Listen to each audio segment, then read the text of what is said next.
Hey, I'm Michelle. And I'm Ronald. And this is Talking Squirrels, the middle school ministry podcast. Thanks so much for joining us today. Michelle, summer is close at hand. It is right about here. I got one student out already. They're already done? They're already done. Private school kids.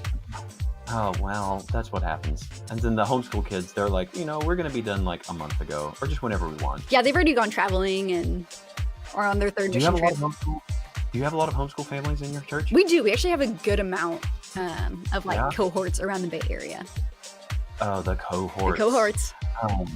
There's something else that they also call them around here, and I can't grasp my head around it. My kids have another 2 weeks of school.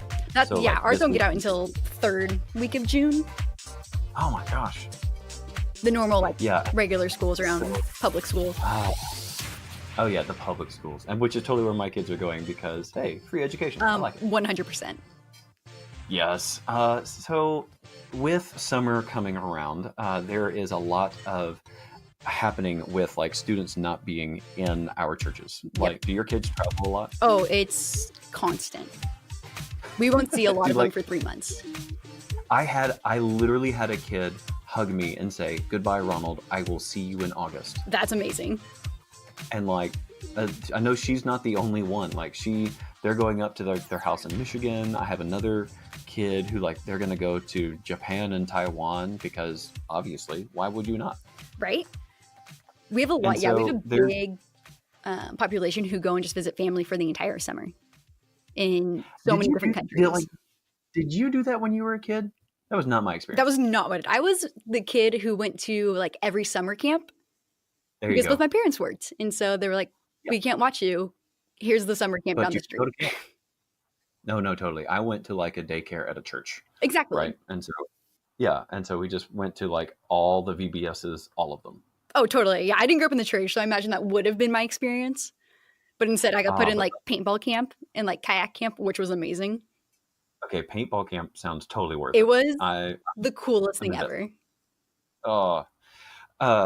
So paintball camp aside, which would be totally cool, there's a lot that we do because we are understanding that our kids are not here during the summer, they're not around. And it kind of is going along with a more conversation that we're hearing a lot in the Download Youth Ministry Facebook group and some other youth pastor Facebook groups about people trying to get online more. Yeah. Because people talk about how, at church, you only get a certain amount of hours with the student if they're there every week. And let's face it, our students aren't there every week. Right. Isn't it max 2 out of the 4? Yeah, that's a really good percentage, half the time. So a lot of people are doing trying to be online because their students are gone. And so it makes a lot of sense for the summer, but it also kind of makes sense for all of the time. Because if a student's going to miss half of your series, right now we're doing a series on the Trinity. If you could pray for us, that'd be great. Because definitely. We're talking about a very abstract concept with very concrete thinking middle school students. And it's hard, but I love it. When you figure it out, let me know. I will definitely pass it along. And so we're trying to think if somebody misses this week, that would be a big deal. And so trying to think of how to be online without just recording yourself and then uploading that, because that's a 20, 15-minute video. That they're not going to watch. They're not going to watch. So Michelle, your church is actually trying to move in this direction. You guys are actively working towards this. What's some of the things that you guys are trying to do, and trying to implement? Yeah, so right now, one of the big things that we have kind of started focusing on more is our Instagram and making more of a presence just there, even utilizing that stories where I asked them, I posted something yesterday about we're doing this thing called Q-Box, which is when we bring all the leaders up on stage and students get to write questions and we just all are up there answering their questions. Ooh, fun. It's one of my favorite things that we do. But I posted on our story yesterday of just the question thing that the stories have so that they could ask questions there, and we would already have them ready to go. Yeah. On our high school one, I ask a lot about like what music they're listening to. Tell them I'm like making a new playlist, so I need their opinions on songs. So really just trying to get them to communicate with me, to get involved in their culture even. So And then do you get a lot of interaction with your story? right now, I do not. I'll get Okay. maybe one or two. Okay. I'm not trying to make you feel bad. I'm trying to make myself feel better because our Insta story is like we don't get a lot of interaction. But Yeah, you get one or two. we get one or two. That's a big deal because Yeah, we we don't. get a lot of people looking at them. So you know I they've know seen that it. they see it.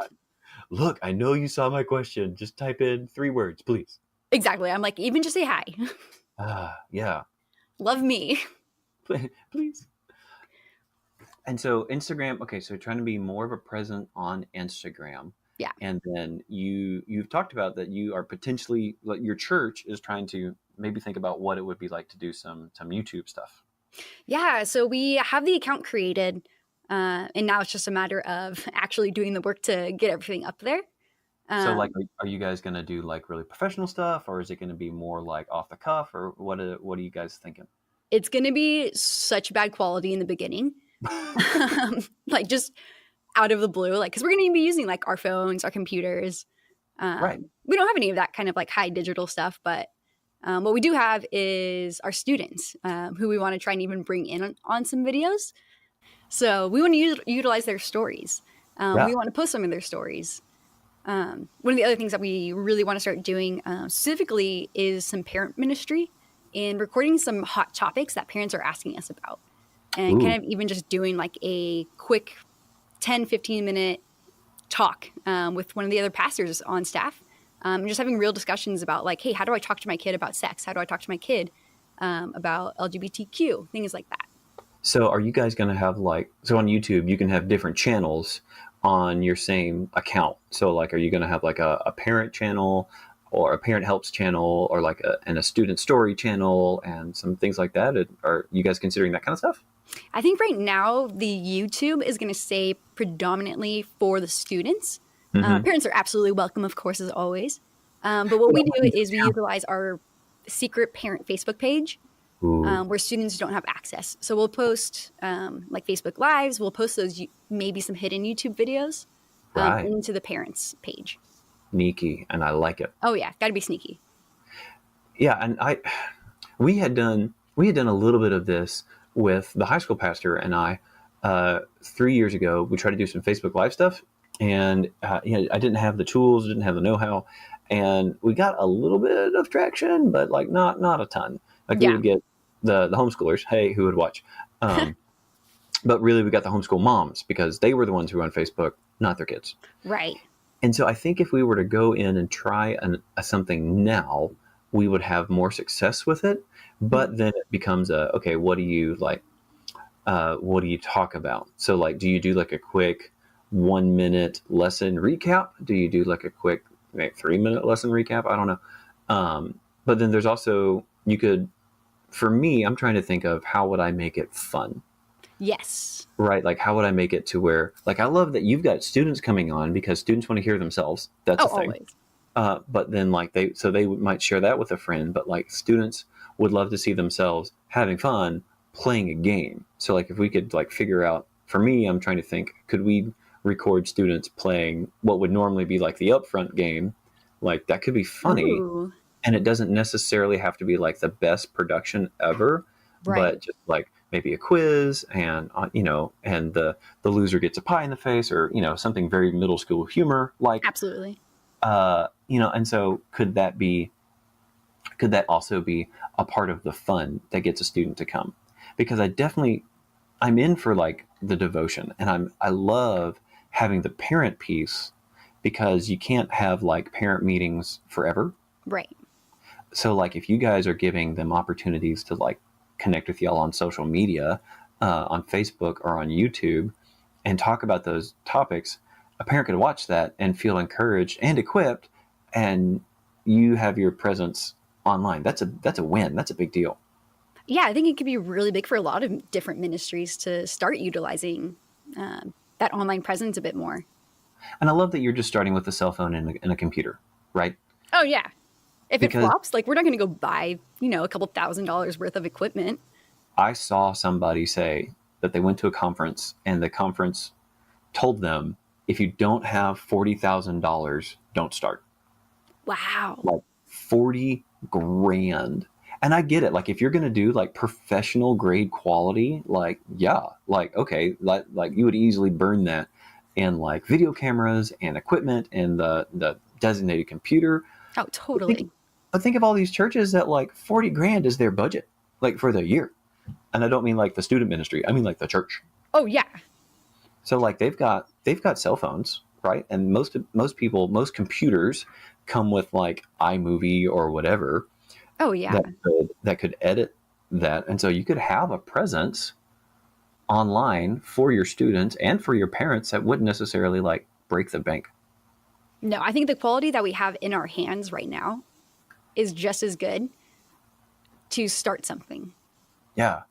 And especially like the middle schooler, right? So like there is a point where the middle schooler is going to be like, hey, I like this because it's really well done. But there's also a point where the middle schooler is going to be like, hey, I like this because I'm in it, my friend's in it, or I really love my student pastor. Hey, Michelle's in this video and she's doing something silly. Therefore, I'm going to watch it. And I probably even would share it with my friend. Oh, for sure. Yeah. I think it's great. What were some of the things that you guys did when you started your Facebook? Was it more like the devotionals or... Yeah, we were trying to make it under 10 minutes. That was our goal because pastors talk for a living. That's a thing. Yep. But we were also we were answering questions. And so we said, hey, if you've got a question, give us a question and we'll answer it on Echo Live, which is what we called it. Our student ministry is Echo Student Ministries. Nice. So we said, hey, Echo Live. And so we were just answering questions and we'd use some scripture. We'd make an announcement real quick. And that was it. It was 10 minutes and we did it on Monday mornings.